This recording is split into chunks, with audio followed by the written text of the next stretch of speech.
চাইলে কি ছোটোবেলার অভ্যাসটা ভোলা যায়? কখনোই না। আমার কিন্তু ছোটোবেলা থেকেই পুরিটা খুব পছন্দ। পুরি, পেঁয়াজু আমি খুব ভালোবাসি, এখনও ভালোবাসি। আসসালামু আলাইকুম বন্ধুরা, কেমন আছেন আপনারা? আলহামদুলিল্লাহ আমি ভালো আছি। আশা করব আপনারাও ভালো আছেন। দেশের বাইরের যে যেখান থেকে দেখছেন সবাইকে অনেক অনেক ধন্যবাদ, ভালোবাসা, আন্তরিকতা জানিয়ে মূল ভিডিওতে চলে যাচ্ছি। পুরো রেসিপিটা, পুরো ভিডিওটা দেখেন, তাহলে অনেক সুন্দর সুন্দর টিপস অ্যান্ড ট্রিক্স পেয়ে যাবেন। আর যারা পুরি বানাতে জানেন না, তারা সহজেই বানিয়ে নিতে পারবেন। ওই ময়দা দাও, তারপরে ডালডা দাও খাস্তা করার জন্য, কিচ্ছু লাগবে না। আমি আজকে একজন বাবুর্চিকে জিজ্ঞেস করেছিলাম বাজারে গিয়ে, বলেন না কীভাবে আঙ্কেল কী সুন্দর করে পুরি বানান। আমার তো খুব পছন্দের একটা জিনিস, আমি তো ভালো করে বানাতে পারি না। তাকে সুন্দর করে বললাম, সে বলল শুধু লবণ আর তেল দিয়ে একটু নর্মাল পানি দিয়ে পরোটার মতো বানিয়ে রাখবেন, কোনো সোডা, বেকিং পাউডার, বেকিং কিচ্ছু দিবেন না, একেবারে নর্মাল। বললো যে সে আমি বললাম 2 কাপ, হাফ লিটারের মধ্যে কতটুকু তেল দেবো? 3 টেবিল চামচের মতো। তো এখানে প্রায় কি বলে 70 গ্রামের মতো তেল আছে।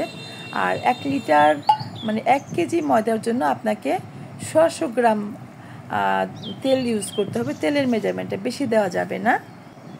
আর দেখেন কতটা খাস্তা, কতটা মুচমুচে হবে, দেখলেই বুঝতে পারবেন। দেখতে থাকে তাহলে বুঝতে পারবেন। আর আজকের রেসিপিটা খুব সহজ, মানে সবাই করতে পারবেন, কোনো হেজিটেশন নাই। এই কি বলে, ডালটা দাও, আলাদা করে আবার ময়দার একটা কি বেটার বানাতে হয়, সেটা করতে হবে না। খুব সহজে বানাবেন। আমি খুব সহজ করে দেখিয়েছি, এই জন্যই যাতে কোনো সমস্যা না হয়। বা বাসায় বা যারা বাড়িতে বানান সবাই, নতুন যারা পুরাতন তারা তো জানেন, নতুন যারা তারা খুব সহজে, আমিও আগে বানিয়েছি। আমি ব্যাটার বানিয়েছিলাম ময়দা দিয়ে আর বাটার দিয়ে, তারপরে একটু ঝামেলা করেছি মুচমুচে হওয়ার জন্য, কিন্তু না, অত কিছু করার দরকার নেই, একেবারে নর্মাল ওয়েতে বানাবেন। দেখেন ওই গোলানোটার সময় যেটা বললি যে 1 কেজি ময়দার মধ্যে 100 গ্রাম তেল দিতে হবে, 125 গ্রাম। আর হাফ লিটার ময়দা, 2 কাপ ময়দার মধ্যে 3 টেবিল চামচ তেল দিলে মেবি আই থিঙ্ক 75 গ্রাম 70 গ্রামের মতো হয়ে যাবে। ব্যাস, আর কিছু লাগবে না। 70 গ্রাম হলেই তো যথেষ্ট। একটু কম বেশি হলে বেশি না, সমস্যা নেই, কিন্তু অনেক বেশি যেন না হয়ে যায়। অনেক বেশি হলে আপনি বানাতে পারবেন না।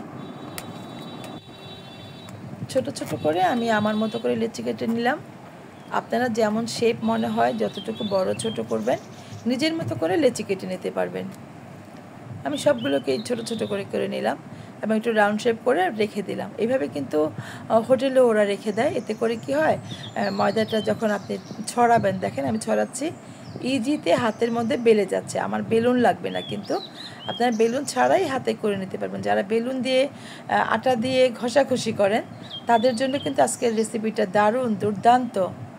তো আমি বলবো এইভাবে হাতেই করে নেবেন, ইজি লাগবে। বেলুন নিয়ে আরও আসলে এক্সট্রা ঝামেলা করার দরকার নেই। আমি ভর্তাটা করে নিয়েছিলাম। ভর্তা তো আমরা সবাই করতে পারি। একটু ধনেপাতা, একটু কাঁচামরিচ, একটু চিলি ফ্লেক্স, আর একটু লবণ, পেঁয়াজ আর সরিষার তেল দেবে। ভর্তাটা করে যেভাবেই করি সেইভাবেই করে নিলাম। আর এটা ভিতরে দিয়ে দিলাম পুরের জন্য। আমি একটু ধনেপাতা দিয়েছি, একটু সবুজ সবুজ লাগবে, ভালো লাগবে সেজন্য। ধনেপাতাটা না দিলে না আমার ভালো লাগে না, আমি স্যাটিসফাইড হই না রান্না করে।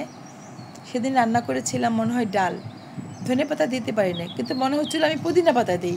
আমার এত পাতা দিতে ইচ্ছে করতেছিল। দেখেন হয়ে গেছে। এরকম করে হাত দিয়ে আলতো করে চেপেই কিন্তু হয়ে যায়, বেলুনের দরকার হবে না। দেখেন কত সুন্দর করে বানিয়ে নিলাম। কি বলেন, আর কি বাইরে খাওয়ার দরকার আছে পুরি? কখনোই দরকার নাই। এরকম 3-4টা আলু সিদ্ধ করে নেবেন, একটুখানি আটা নর্মালি তেল আর লবণ দিয়ে গুলিয়ে রাখবেন, সেটাকে ময়ান বানিয়ে রেখে দেবেন 1 ঘন্টার মতো। 1 ঘন্টা পরে এরকম করে বানিয়ে বাসার সবাই খেতে পারবেন। আমার তো মনে হয় প্রায় কয়টা হয়েছে, 4টা, 8টা, 12টা, 16টার মতো হয়েছে। 16টা না জানি 20টা, এরকমই হয়েছে। অনেকগুলো হয়েছে, মন ভরে খাওয়া যায়। আর কত যে টেস্টি হয়েছে, পুরটা দিয়ে কিন্তু বারবার দেখাচ্ছি। ও আরেকটা কথা বলে দিচ্ছি কিন্তু এটা গোপন টিক্স, এটা সবাই বলে না। এই যে আমি ছড়িয়ে নিয়েছেন, এখানে আমি একটু পানি দিয়েছি। আপনারা কি আমার হাতে পানি টের পাচ্ছেন? পানিটা কিন্তু আমি নিতে দেখাই নাই। পানি দিয়েছি। পানি দিলে পুরিটা আপনার জোড়া দিতে সুবিধা হবে। জোড়াটা খুলে যাবে না, যেহেতু পুরিটা তেল দিয়ে ম্যাক্সিমাম অর্থে তেল দিয়ে ব্যবহার করা গোলানো, তো যখন আপনি মিশাতে যাবেন সেটা খুলে যাবে, লাগবে না। আর যখন একটু পানি দিবেন, চারিদিকে স্প্রেড করে পানি দিয়ে দিবেন, দেখবেন পুরিটা আপনার সহজেই জোড়া লেগে যাচ্ছে। এটা কিন্তু সবাই বলে না, আমি বলে দিলাম যাতে কারো কোনো কষ্ট না হয়।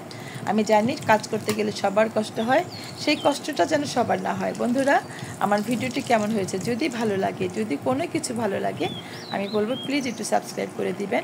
আমার পাশে থাকা বেল বাটনটি একটু প্রেস করে দিবেন, যাতে যখনই নতুন নতুন ভিডিওগুলো আপলোড করব না, সেটার নোটিফিকেশনটা সবার আগে আপনার কাছে পৌঁছে যাবে। আর সুন্দর সুন্দর নোটিফিকেশন পাওয়ার জন্য তো অবশ্যই বেল বাটনটি অল বাটনে ক্লিক করে রাখবেন। যদি ভালো লাগে একটু ফ্রেন্ডস অ্যান্ড ফ্যামিলির সাথে শেয়ার করবেন। এটা দেখেন না, এটা কিন্তু মুচমুচে হয়েছে, দেখতে বুঝতে পাচ্ছেন যে এটা কতটা মানে উপরের লেয়ারটা কীরকম শক্ত হয়েছে। আর আমি একবার বানিয়েছিলাম বেকিং পাউডার বেকিং সোডা দিয়ে, সেই পুরিটা নরম হয়ে যায়। একটু আমি হাতে করেছি, বাঁকাতারা হয়েছে, সেটার দিকে আমার অ্যাটেনশন ছিল না।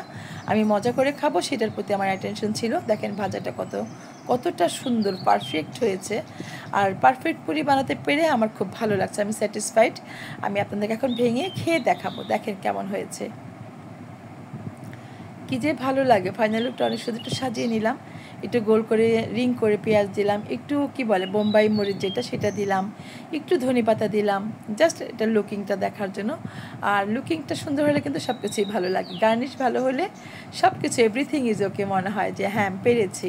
তো আমি এখন এই পর্যায়ে আমি এখন একটু ভেঙে দেখাবো। আর এই পেঁয়াজগুলো কিন্তু আমার খেতে পছন্দ, আমি এরকম করে পুরি দিয়ে খাই। দেখেন এটা কতটা ভিতরটা দেখেন, পুরটা কত সুন্দর।